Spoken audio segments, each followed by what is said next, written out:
আজ বহুলা অষ্টমী। ভোরের আলো ফোটার আগেই গঙ্গা তীরে নেমে এসেছেন হাজার হাজার ভক্ত।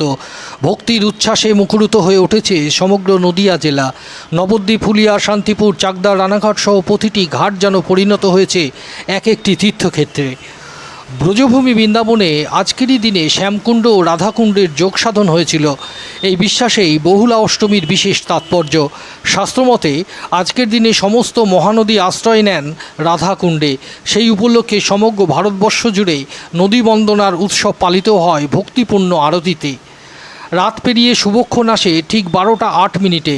তখনই নদীমাতৃক ভারতবর্ষের প্রতিটি গঙ্গা তীর জেগে ওঠে আলোক আরতির দীপশিখায়। নদিয়া জেলার প্রতিটি ঘাটে মোমবাতি, প্রদীপ ও ধূপের সুবাসে মেতে ওঠেন ভক্তরা। শান্তিপুর বড়বাজার ঘাটে দেখা যায় সবচেয়ে বেশি ভিড়।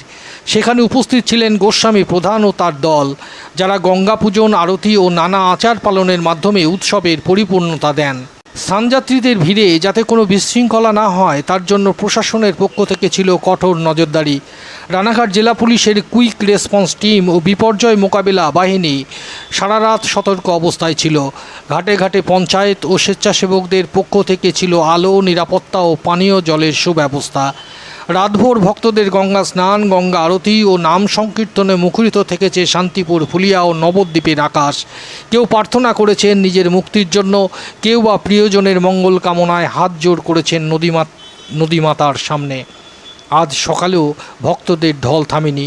সূর্যের প্রথম কিরণে গঙ্গার বুকে প্রতিফলিত দীপশিখার আলোয় যেন জেগে উঠেছে ভক্তির ভারত। নদিয়া থেকে অঞ্জন শুকুলের রিপোর্ট।